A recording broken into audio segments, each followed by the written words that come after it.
এদিকে তো নতুন বাড়ি ঘর সবই হলো, কিন্তু নতুন বাড়িতে মন্দির নেই কেন, মন্দির দেখাই না কেন। আর বিকেলে বড় চলে এসছে, আর ওর আসার পথে ওইদিকে হাট বসে, তো ওই হাটে ভালো সবজি বাজারটা পাওয়া যায়, তো ওখান থেকেই এখন বেশিরভাগটা বাজারটা করে নিয়ে আসে। আর আজকে ঘরে না কিছুই সবজি ছিল না, তো সকালে আমি ওকে রুটি করে দিয়েছিলাম, ওর দুধ রুটি খেয়ে গেছিল। আর আমি দুপুর বেলাতে করেছিলাম ভাত আর ডালের বড়া আর একটা বাটা করে সেটা দিয়ে খেয়ে নিয়েছিলাম।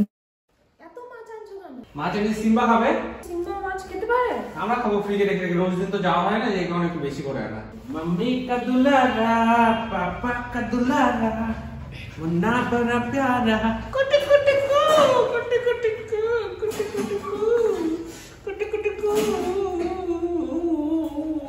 ওরে বাবা, পাপাকে এত আদর। কুটি কুটি কো বাজার আসছে বেটো, খাবার আসছে, খাবার। আজকে কমলা লেবুটার দাম জানো কত? কত? এর আগের দিন 20 টাকা না 25 টাকা দিয়ে আনলাম, আজকে এটুকুর দাম হচ্ছে 85 টাকা। 90 টাকা চাইলো, 10 টাকা বলে করে কম করে নাও। খেয়ে নিছো মিষ্টি? এটা দেখে বুঝে গেছে এটা কি জিনিস, চোটাই নাই, খুললে আগের দিনেরটা ওই যে আছে। হ্যাঁ, এই যা আজকের দিনটা খুলে দেখাও একটা। আজকের দিনেরটা দেখে মনে হচ্ছে চোচা পাতলা। মানে দামটা বড় কথা না, এটা হচ্ছে খেতে ভালো। খেতে ভালো হয় না কথা, তো একটা খেয়ে রাখো। এখন খাবো না, এখন তুমি ডালের বড়া করছো, ওটা খাবো। আচ্ছা, একটু তুমি কি দেখেছিলা? একটু তুমি মুড়ি দেখেছিলা? না না, আমি ভাত দিই ওরকম। আমারও একটু ভাত দেখে ইচ্ছা করছে, তারপরে একটু চা করে দিই। ভাত আছে?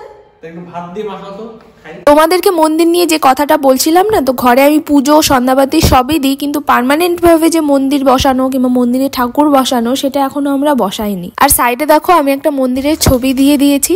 এই কাঠের মন্দিরগুলোতে তো নিচে বসেই পুজো দিতে হয়, তো ভাড়া বাড়িতে যখন ছিলাম তখন আমিও নিচেই ঠাকুর বসিয়েছিলাম, যেখানে আমি সন্ধ্যাবাতি পুজো সবকিছুই দিতাম। তো সিম্বা আসার পরে কি করতো, ওই ঠাকুরের জিনিসপত্রগুলো যে আমি রাখতাম সব ভেঙে চুরে দিত, এমনকি মন্দিরও ভেঙে চুরে দিত। আর বারবার কি করতো বলতো, প্রসাদ নিয়ে চুরি করে নিয়ে খেয়ে নিত, আর অত বারবার দেখেও রাখা যায় না। আর এই কাঠের মন্দিরগুলো আমরা নিতেই চেয়েছিলাম, আমাদের এখানে খুব সুন্দর সুন্দর পাওয়া যায়, শুধুমাত্র সিম্বার কথা ভেবে আমরা নিলাম না। আর এই ধরনের মন্দিরগুলো দেখো স্ক্রিনে আমি ছবি দিয়ে দিয়েছি, এই ধরনের মন্দিরগুলো একটু উঁচু হয়, তো আমরা ভেবেছি এই মন্দিরগুলোই আমরা নেব, হয়তো মিস্ত্রি দেখে বাড়িতে বানিয়ে নেব, না হয় রেডিমেড কিনে নেব, এটাই ভেবেছি। আর দুপুরে করেছিলাম ডালের বড়া, সেটা সব করিনি, কিছুটা ওর জন্য রেখে দিয়েছিলাম। আর আমাদের না ভাত না খেলে হয় না, ওকে আমি বললাম যে তোমাকে আমি চা করে দিই আর আমি এক্ষুনি ভাত বসিয়ে দিচ্ছি, কিন্তু না, তাই গরম গরম ডালের বড়া ভেজে দিলাম, আর দুপুরে যে একটা বাটা করেছিলাম সেটা দিয়েই ভাতটা মেখে দিলাম। তারপর আমিও রাতে রান্নার জন্য সবকিছু গুছিয়ে নিচ্ছিলাম, এখানে দুধটা গরম হতে বসিয়ে দিলাম, আর যেগুলো সবজি রান্না হবে না সেগুলো ফ্রিজে রেখে দিলাম। আর এখন না আমাদের শাক খাওয়াই হয় না, তো বরকে বলি মাঝে মধ্যে বাজার থেকে শাক আনবে, তো আজকে শাক এনেছে। আর এই শাকটা না বাছতে অনেক সময় লাগে, খেতে কিন্তু ভালোই লাগে, ভেবেছিলাম বেছে রেখে দেবো, কালকে সকালে রান্না করব, কিন্তু শরীরটা খুব একটা ভালো লাগছে না, সর্দি লেগেছে, ভেতরে সর্দিটা একদম বসে গেছে, যে কারণে মাথা ব্যথা করছে, আর কথা বলতে গেলে পরে শুধু কাশি হচ্ছে। তাই ভাবলাম আজকেই সব রান্না করে রেখে দিই, কাল যদি ভালো না লাগে, সকালে যদি উঠতে না পারি, সকালে শুধু ভাত করলেও হয়ে যাবে।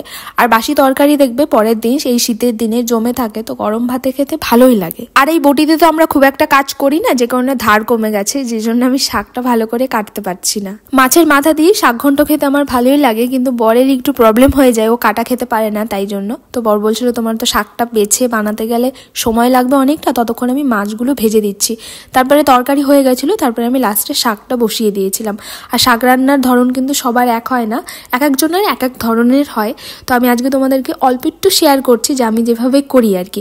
শাকের তরকারিটা করলে তো আলাদাভাবে করি, আর এই শাক ঘন্টটা যেভাবে করি। নামানোর সময় কিছুটা ধনেপাতা দিয়ে দিয়েছিলাম, আর বললাম না যে শরীরটা ভালো লাগছে না, তো রাতে রান্নাবান্নার পর আর কোনো কিছু শ্যুট করিনি, কোনো কিছু আর ভিডিও করা হয়নি। তো সকালে ঘুম থেকে উঠতে একটু দেরি হয়ে গেছিল, মাথাটা খুব ভার হয়েছিল।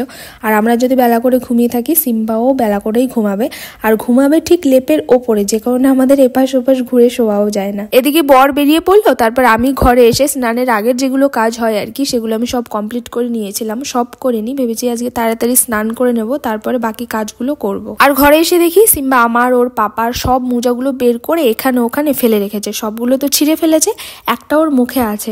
তোমরা হয়তো ভাববে যে ওর চোখের সামনে রাখি, হয়তো ও নাগাল পায় সেই জন্য ও নিয়ে এরকম দুষ্টুমি করে, না গো, আমরা ওপরেই রাখি। আর তারপরেও দেখবে দেখবে যেগুলো জিনিস আমরা ব্যবহার করি সব দিন, কত ওগুলো লুকিয়ে রাখা যায় ডেলি, ওরকম কিন্তু হয় না। তারপরে না ও দুষ্টুমিগুলো ঠিক তখনই করে যখন আমরা থাকবো না, আর ওর যদি কোনো জিনিস ওরকম দেখে মনে হয় হ্যাঁ এটা আমাকে নিতে হবে, তখন ওই দুষ্টুমিগুলো একটু বেশিই করে। এই ঘরে বিছানা তুলে আজকে এই ঘরে বেডশিটটা চেঞ্জ করে দিলাম। এখানেও দুষ্টুমি শুরু করেছিল, আমি ওকে ওই উপরে তুলে দিয়েছি, ওখান থেকে না ও লাফিয়ে নামতে পারে না। আর ভয়েস দিতে বসে আমার যে আজকে কতটা কষ্ট হচ্ছে সত্যি বলছি, কতবার যে কেটে কেটে ভয়েসটা দিচ্ছি, যখনই কথা বলছি তখনই কাশি হচ্ছে, যে কারণে আমি কালকেও কোনো ভিডিও আপলোড করতে পারিনি। আর এই ঘরের খাটটা এখানে যে পাতা হয়েছে প্রথম ভালোই লাগতো এখানে, কিন্তু এখন আর ভালো লাগে না। আর সাইডে যে দেখো আলনাটা রাখা আছে না, এখন আমার মনে হয় কি খাটটা যদি ওরকম লম্বালম্বি করে পাতা হতো তাহলে বোধহয় বেশি ভালো লাগতো খাটটা দেখতেও, আর ঘরটাও সুন্দর লাগতো।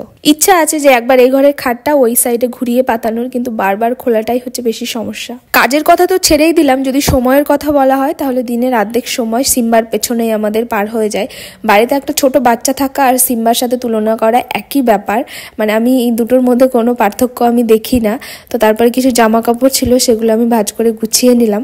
যাই হোক আজকে না একদমই ভালো লাগছে না, মন খুললে কিছু কথা বলতেও ইচ্ছে করছে না, আর মনে হচ্ছে শুধু চুপচাপ বসে থাকি শুয়ে থাকি এরকমটা মনে হচ্ছে। তারপরে এলাম ছাদে, সিম্বার এখন সময় হয়ে গেছে, না হলে ও ঘরেই করে দিত, সেই জন্য ওকে ছাদে নিয়ে আসা হয়। আর অনেকে জিজ্ঞেস করো কোথায় করে, তো ওকে আমরা ছাদে নিয়ে যাই, ছাদেই করে। আগে সিঁড়ি ঘরে করতো কিন্তু এখানে এখন বন্ধ করে দিয়েছি, ছাদেই করে। এই দেখো ছাদে যা কাজ করে সেটা করে এসে নিচে এসে একটু বেশি এনার্জি হয়ে গেছে, আর যা পাবে মনে করো সবকিছু ছাদে নিয়ে রেখে আসবে, জুতা বলো জামা বলো। এই দেখো বালিশ টেনে নিয়ে ও ছাদে রাখতে যাচ্ছে, জানি না ও কি করবে, বালিশ ওখানে ছাদে নিয়ে চলে যাচ্ছে। তারপর আমি দেখতে পাই তো বালিশটা আমি নিয়ে আসি, আমার রাগ হয় না, কিছুটা সময় আমি রেগে যাই, তারপরে আবার নিজেরই হাসি লাগে।